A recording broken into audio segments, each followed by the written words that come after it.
안녕하십니까. 현대투자연구소 송교입니다. 어제 니케이 지수가 급락을 하면서 새벽에 미국, 유럽 증시들이 역시 같이 동반 급락세를 보였습니다. 그동안 급등에 따른 기술적 자율조정 타이밍 속에서 코로나 재확산 분위기가 투자 심리를 상당히 위축시키지 않았나 생각이 드는데요. 거기에다가 오늘 우리 증시 같은 경우는 외국인과 기관들이 쌍끌이 매도세가 상당히 매섭습니다. 오늘 외환시장과 채권시장 살펴보도록 하겠고요. 하이브 그리고 스튜디오 드래곤에 대해서 점검해 보도록 하겠습니다.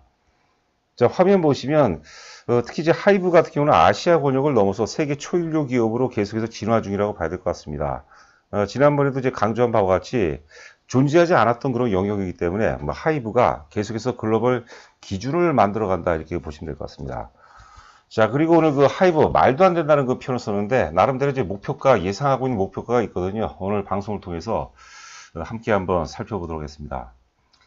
지금 화면은 이제 원달러 환율입니다. 우리가 자본시장의 어떤 그 메커니즘을 보게 되면 한 5가지 정도로 구성이 되어 있다고 봐야 되겠죠. 제일 이제 상위 구조가 외환시장입니다. 외환시장, 채권시장, 주식, 원자재, 부동산 이렇게 보시면 될 것 같고요. 그 맨 아래서부터 뭐 주식, 부동산도 그렇고, 그 다음에 원자재, 주식, 채권도 역시 그 외환시장의 하부 구조죠. 그 외환시장이 가장 기준이 되는 겁니다.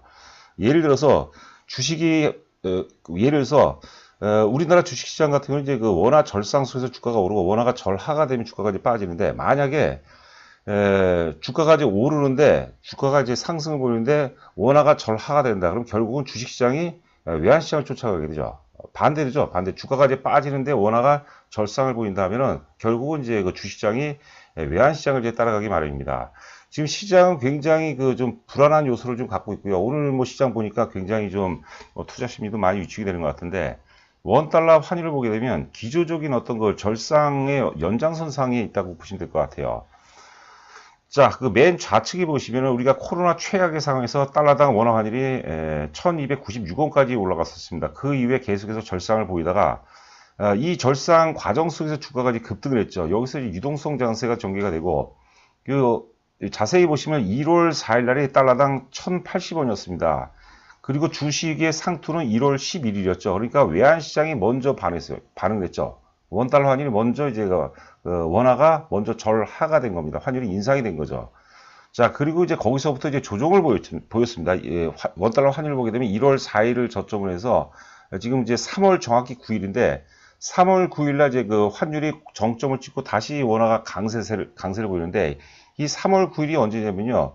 제가 이제 그 방송을 통해서 많이 강조해 드렸죠. 코스피 기준으로 장중 최저점이 2929포인트입니다. 그래서 제가 그 엄밀히 따진다면 실적 장세가 본격적으로 진행된 게 3월 10일 이후서부터입니다. 3월 10일 이후서부터 3월 10일 전까지는 외국인들이 계속해서 매도세를 보였어요. 그러면서 원화가 약세를 보이는데 3월 10일 이후서부터 외국인들이 많이는 아니더라도 순매수 기조로 전환이 됐습니다. 3월. 그리고 이제 4월서부터 나름대로 한 2조 원대 후반까지 최고점은 이제 한 3조 원까지 누적 순매수를 보였는데요. 여하튼 간에 3월 9일이 이제 그 원달러 환율의 정점이고 그 이후서부터 원화가 이제 강세세를 보이는데 오늘 시장이 상당히 부담이 된다 하더라도 이런 논리로 우리가 접근해 본다면은 충분히 시장은 하루 이틀 만에 돌아왔을지 어떨지 모르겠지만 기조적으로 본다면 상승에 우리가 연장선상으로 해석을 해야 되지 않을까 생각이 됩니다. 그러니까 주식 투자를 하시는 분들은 이 원달러 환율이 크게 어려운 요소도 아니거든요. 그러니까 종목으로 따지면 이제 한 종목이라고 생각하시면 편할 것 같아요. 우리가 매매를 할 때 항상 원달러 환율을 감안해서 매매를 하면 상당히 도움이 되지 않을까 이런 생각을 해봅니다. 자, 하여튼 그 원달러 환율 같은 경우는 지금 실적 장세 과정 속에서 지금 그 최고점이라고 돼 있죠. 달러당 그 원화가 최고점이 1080원이었어요. 1월 4일인데 거기도 돌파할 가능성이 있어요. 그러니까 900원대 진입 가능성도 우리가 항상 염두를 해야 되지 않나 생각합니다. 그렇기 때문에 외국인들이 계속해서 매도를 하고 있지만 외국인들이 매도를 하는데 원화가 강세를 보면 외국인들이 손해를 보는 거죠. 일반적으로 이제 그 단기 외국인자 우리가 흔히 이제 한머니라고 하는데 한머니는 특히 원달러 환율, 외환 시장이 굉장히 민감할 수밖에 없어요. 오늘 같은 경우 외국인들이 제법 많이 팔고 있지만 이런 것들은 중장기 선호 자금이라기보다는 단기 어떤 한머니일 가능성이 좀 높지 않을까 생각됩니다. 제가 보기에는 크게 걱정할 필요가 없지 않나. 또 이제 한편으로는 우리 증시가 미국의 어떤 그 다우지수라든가 독일이라든가 여기에 비해서 상대적으로 못 올라갔어요. 못 올랐기 때문에 충격파는 상당히 좀 덜하지 않을까. 그리고 무엇보다도 방역 체계 차원 방역은 지금 접종은 다소 좀 늦춰지고 있지만 방역 체계 같은 경우는 세계 뭐 최고 수준이기 때문에 그런 부분도 투자 심리를 좀 안정화시키는데 좀 일조를 하지 않을까 생각이 됩니다. 자, 그리고 지금 보시는 화면은 이제 채권 시장입니다. 제일 이제 중요한 게 제일 그 자금 시장 메커니즘의 제일 최고 상위 구조의 원달러 환율이 있고 외환 시장이 있고 두 번째가 이제 채권 시장인데 채권 시장 중요하죠. 특히 이제 미국 그 10년 만기 채권 수익률이 굉장히 중요합니다. 여기도 보시면은 지금 최고점이 이제 1.7, 제가 정확히 모르는데 1.75% 정도 때까지 갔다가 다시 이제 1.5%대까지 안정세를 보이는데요. 저도 사실 굉장히 그 헷갈리는 요소가 있습니다. 물론 이제 요 내용을 얘기하려면 시간이 굉장히 길어져요. 이제 언젠가는 한번 제가 한번 그 자리를 마련해 갖고, 예, 지금 그 채권 시장과 주식 시장의 상관관계에 대해서 한번 제가 설명을 드릴 수 있는 기회가 됐으면 합니다.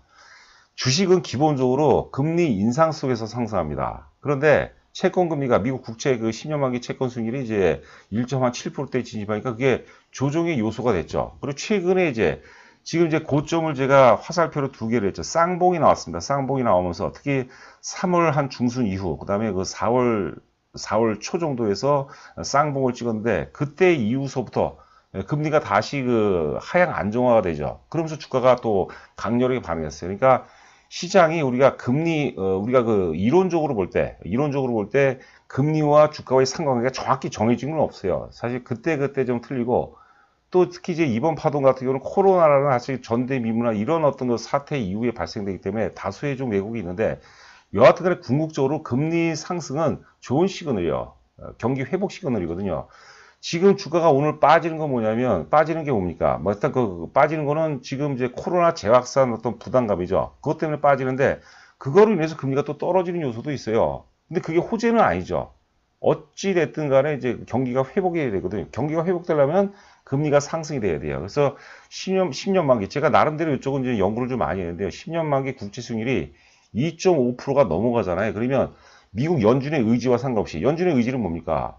저금리와 그다음에 양적 완화 정책이 돼 있죠. 그 정책과 상관없이 인플레이션이 발생돼요. 특히 이제 그 상반기까지 미국이라든가 영국 같은 이제 그 집단 면역 체계가 형성이 된다고 하면 보복 어떤 그 소비가 증가하게 됩니다. 그러면 금리는 인상할 수밖에 없어요. 그런데 문제는 뭐냐면 미국 국채 10년 만기 국채 수익률이 2.5%가 넘어가게 되면 우리나라 금리를 반드시 인상을 해줘야 돼요.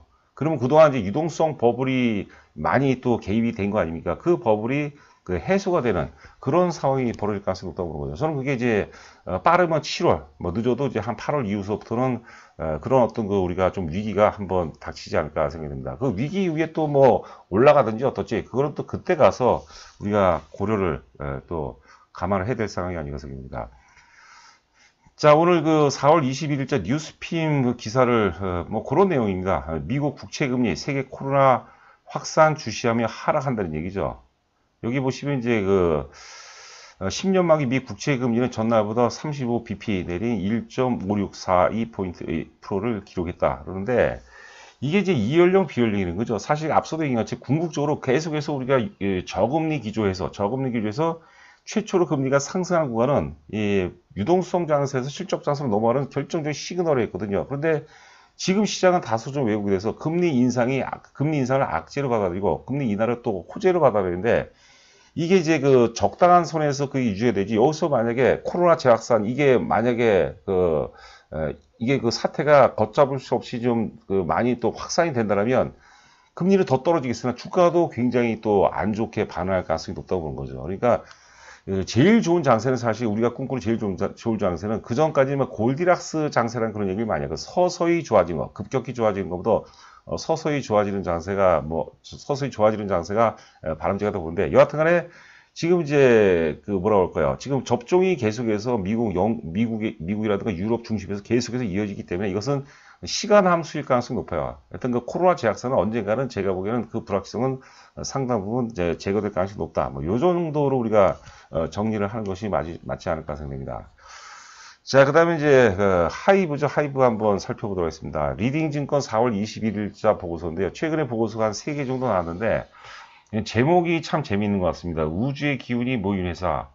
어디서 이제 많이 듣던 얘기가 되겠는데, 이런 것들은 이제 개인적인 감정이 좀 개입된 거예요. 근데 그게 나중에 궁극적으로 잘 맞아나가면 참 기가 막힌 보고서 제목이 되는데, 이게 잘못되게 되면 이 지금 보고서를 쓴 애널리스트분은 욕을 좀 많이 먹겠죠. 근데 뭐 제가 이제 공감을 하는 거죠. 공감을 하는 거. 자, 하여튼 생각해 보세요, 여러분들. 우리가 단군 이래 특정 개인들이 전 세계에서 이다지도 사실 명성을 떨친 적은 없었습니다. 그렇지 않습니까? 네, 저는 하여튼 우리 방탄소년단, 뭐, 이하 또 예하 또 아티스트인데 대단히 위대하다고 봐요. 지금 이제, 뭡니까, 진이라고 그러죠. 김석진인가, 진이라는 아티스트가 이제 조금 내년인가요? 후년인가에 군대 입대하는데 그런 것들은 좀 제가 보기에는 뭐 특별한 좀 혜택을 주는 게 좋지 않을까 생각됩니다. 빌보드에서 여러분들 1등을 했어요. 우리가 보통 이제 클래식에서 외국 어떤 대회에서 뭐 상을 받으면은 군대를 면제해주고 그런 제도가 있는데 뭐 클래식이든 팝이든 사실 무슨 의미가 있겠습니까? 과거 기준이죠, 과거 기준. 그런 것들을 이제 하나하나 우리가 좀 고쳐나가야 되지 않을까 생각됩니다. 자, 한 세 가지 정도 요약을 해본 것 같습니다. 모든 엔터테인먼트 비즈니스의 황금 열쇠 BTS. 대단하죠. 오늘의 하이브를 만든 BTS는 엔터테인먼트 비즈니스에서 성공을 보장하는 황금 열쇠. 온라인 콘서트, 메타버스 등 BTS가 하면 타의 추종을 불허하는 흥행을 거두었고, 왜냐하면 존재하지 않았던 새로운 영역이기 때문에, 뭐, 우리가 주식으로 따지면 신고가를 돌파한 거예요. 매물이 없는 거죠. 거리낄 게 없는 거죠. 우리 선진국이라는 게 그런 거죠. 선진국이라는 것은 우리는 아직까지 뭐 저는 뭐 나름대로 선진국 수준이라고 보는데 진정한 선진국은 존재하지 않았던 새로운 영역들을 이제 만들어가는 거죠. 이번에 방역체에서 그런 것들을 저는 좀 많이 좀 읽을 수 있었지 않았나 생각이 되는데요. 여튼간에 또한 신규 비즈니스의 성공이 신규 비즈니스라는 것은 위버스죠. 이게 결정적이죠. 위버스가 지금 이제 출발은 굉장히 좋은데 이게 이제 제대로 자리를 잡아줘야 돼요. 그래서 해외 유명 아티스트들이 위버스라는 플랫폼으로 자꾸 모여야 되겠죠. 여기 뭐 아래 보시면 엔터테인먼트 비즈니스는 아무리 좋은 아이디어와 조직을 갖추더라도 압도적인 시장 경쟁력을 가진 아티스트를 보유해야 하는데 이런 요소들을 다 갖고 있죠. 그렇죠. 그러니까 BTS 군입대 공백을 메꿔줄 탄탄한 글로벌 아티스트 라인업이 또 형성이 되어 있죠. 지금 BTS 이후에 뭐 뉴이스트라든가 그 다음에 투바투, 엔하이픈, 여자친구 줄줄이 있습니다. 자, 그리고 이제 인수했죠. 이타카 홀딩스라고 인수했는데 그 소속 저스틴 비버는 뭐 저도 많이 들어봤는데 아리아나 그란데가 저스틴 비버보다 더 유명하다고 하더라고요. 합류를 했어요. 또 공연이 빠르면 6월서부터 이제 미국이라든가 캐나다 중심으로 가능하다고. 이것도 이제 강력한 모멘텀이고 여기는 좀 빠져 있는데 5월에 이제 MSCI 지수에 편입될 가능성이 이번에 높습니다. 저도 뭐 그런 거 된다 안 된다 이거를 우리가 의사결정을 하는 것은 저도 좀 불합리하다고 보는데 이번에는 가능성이 굉장히 높은 거예요. 만약에 된다면 주가가 한 단계 거듭날 수 있는 굉장히 결정적인 모멘텀이 될 수 있지 않을까 생각합니다. 지금 우리가 BTS를 우리가 국내에서 이렇게 바라보면 안 돼요. 조기 축구의 어떤 시각으로 바라보면 안 되고 프리미어 리그의 시각으로 바라볼 줄 알아야 돼요. 저는 위버스가 잠시 후에 제가 이제 목표 가격 얘기했는데 넷플릭스 정도의 반열 그거보다 뭐 높다고는 제가 뭐 장담 못하겠으나 넷플릭스 정도가 좋을 것 같네요. 넷플릭스 정도의 같은 반열 동급 반열로 바라볼 줄 아는 시각을 갖춰야 됩니다. 자, 세 번째는 이제 위버스죠. 위버스를 통한 글로벌 엔터 플랫폼으로 도약 엔터 산업 내 절대적 지위를 구축한 절대 지위죠. 절대 지위. 자, 그리고 맨 아래 보시면은 향후 2, 3년 내 미국 나스닥 상장까지 가능할 것으로 예상됩니다. 이런 것들도 우리가 투자 심리를 많이 북돋워 주는데 크게 일조하지 않나 생각이 됩니다. 자, 영업이익 한번 살펴보도록 할까요? 리딩 증권에서는 향후 영업이익을 어떻게 전망하는지 살펴보도록 하겠습니다. 2019년도에 7,990억. 예전에 뭐 SM이라든가 YG 엔터테인먼트 혹은 이제 뭐 JYP 이런 데하고 이제 사이즈가 완전히 틀려 사이즈가. 그리고 이제 2019년도에 9,870억에서 작년에 1조 4,500억. 올해 예상 영업이 이런 어떤 불황에도 불구하고 뭐 불황이라고 볼 수는 없겠지만 여하튼 이런 그런 어려운 환경 속에서 2조 5천억. 만약에 올해 예상 영업이익이 2조 5천억이라면은 대단한 거고. 저는 제가 하이브는 내년을 보셔야 돼요, 내년을. 공연이 본격화가 되면 이슈가 됩니다, 이슈가. 각종 매체에서 뉴스거리가 되지 않습니까? 각종 매체에서 돈도 안 내고, 홍보비도 안 내고, 어마어마한 이슈가 되는 거죠. 그런 것들이 이제 팬덤들을 이제 자극을 하는 거죠. 우리가 이제 플랫폼도, 플랫폼 이용자들 있지 않습니까? 이용자들이 있는데, 특히 엔터테인먼트 플랫폼은요, 팬덤이라고 그러죠. 충성도가 어마어마하게 높습니다. 그 충성도하고 매출하고 바로 이어지는 거죠. 그래서 우리가 위버스에 주목을 해봐야 되지 않나 이런 생각을 해봅니다. 자, 차트를 한번 보도록 할까요? 자, 목표가 먼저 말씀드리는데요. 제가 이제 우리 회원분들한테는 공식적으로는 50만 원을 제시했습니다. 지금 이제 그 증자 물량 감안해서 유상증자 했죠. 권리락 감안해서 전에보다 좀 떨어졌어요. 지금 권리락 감안해서 최고점이 34만 7천 원이에요. 34만 7,490원인데 역사적 고점 돌파하면 일반적으로 곱하기 100이거든요. 100 배수가 올라가거든요.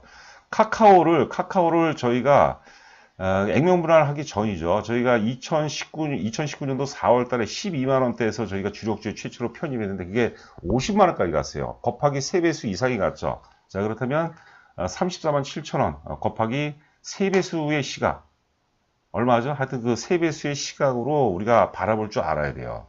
이 바닥권이라는 결정적인 또 장점이 있죠.